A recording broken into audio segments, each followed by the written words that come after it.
3 years as the CEO's contract lover, I fled when I got pregnant. 7 years later, the twins came back from camp with a surprise.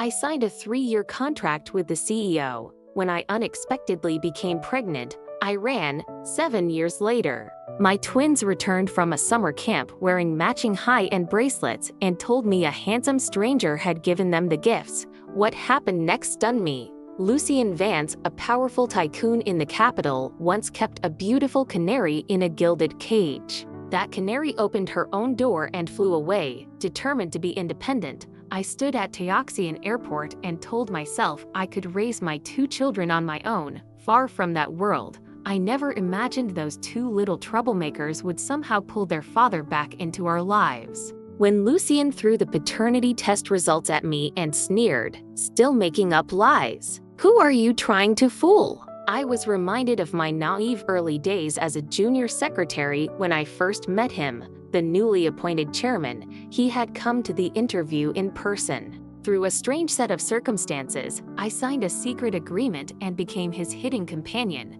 Back then I had only 45 yuan in my pocket, not enough for a cheap motel. I stayed in his secluded residence for 4 years. We worked late nights together, developing a tacit understanding. Sometimes he confided in me about corporate battles. Sometimes I teased or challenged him. He disliked the obedient type and distrusted rebels. I was somewhere in between, and I fit him perfectly.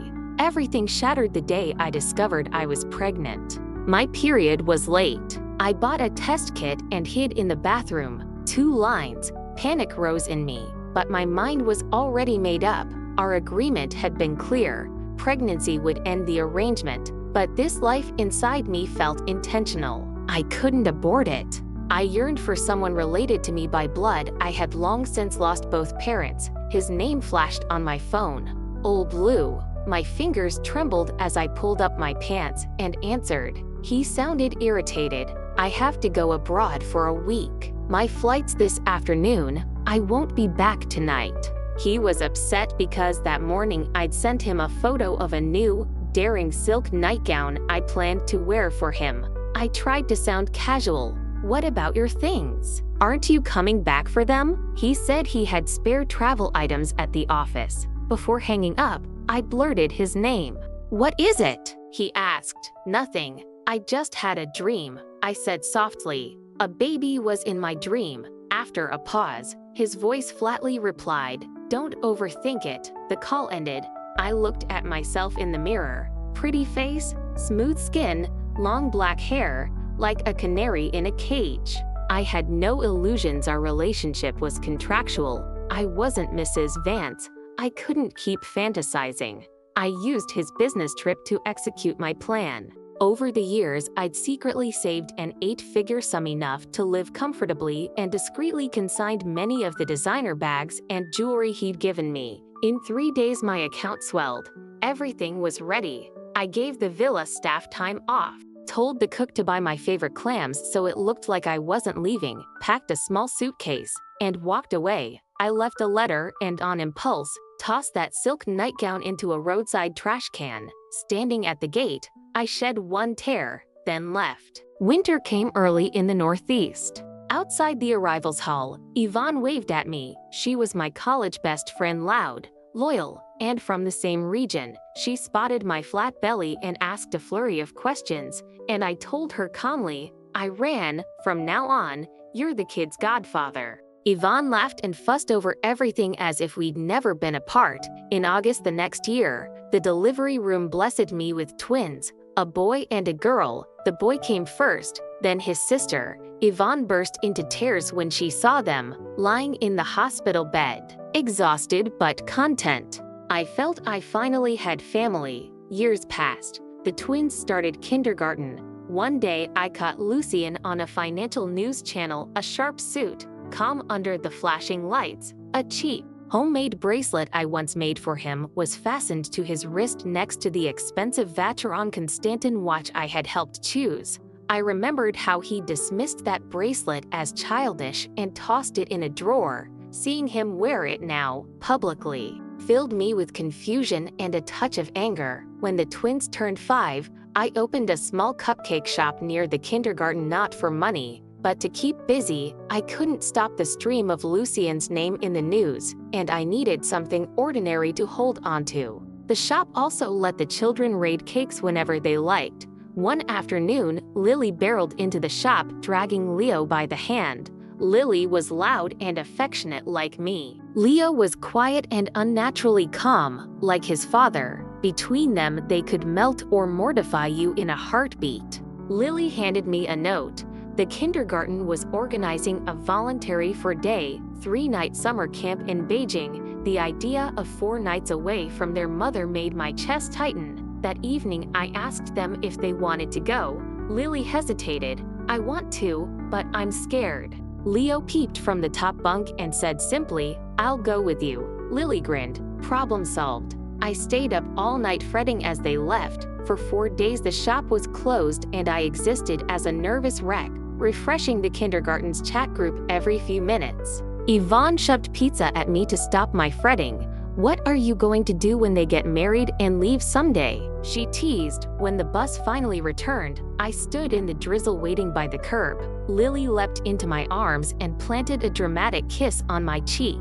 She and Leo tumbled into the car, excitedly showing me gifts, matching brooches and a red diamond-accented brooch from Cartier on Lily, a more rugged blue brooch on Leo. They said a nice uncle had given them the presents and that the uncle claimed to know me. A flash of lightning illuminated a single name in my mind, Lucien Vance. Of course, it was almost comical how like a glitch my life could be. Before I could react, I saw him in the hallway outside my apartment, damp from the rain. A gray suit clinging to him, stubble on his jaw. He looked tired and a little disheveled, but when he saw Lily his expression melted into an unfamiliar tenderness. He greeted me quietly. It's been a long time. His tone carried more than civility. It carried a weight of years. Lily ran up and hugged his leg. Uncle, why are you here? She asked. Because your mom and I used to be very good friends, he replied, rubbing her head. He stepped into my tiny living room as if inspecting the scene of a crime. You and the 2 children live in this place? He asked, sounding disbelieving. The look was all too familiar. The wealthy man who can't quite comprehend anything outside his world. I bristled but said nothing. He fell under the spell of my children immediately. Lily rambled without stopping. Leo, polite and reserved, offered him a glass of water. I hustled the kids to their rooms, not trusting his sudden tenderness. When we were alone, he produced a sheet of paper, unfolded it, and slapped it on the coffee table. Paternity test results. I stared at the evidence and had to admit the truth. Yes, they're yours, I said, voice steady despite the storm in my chest. He asked how I'd found out. I told him the truth.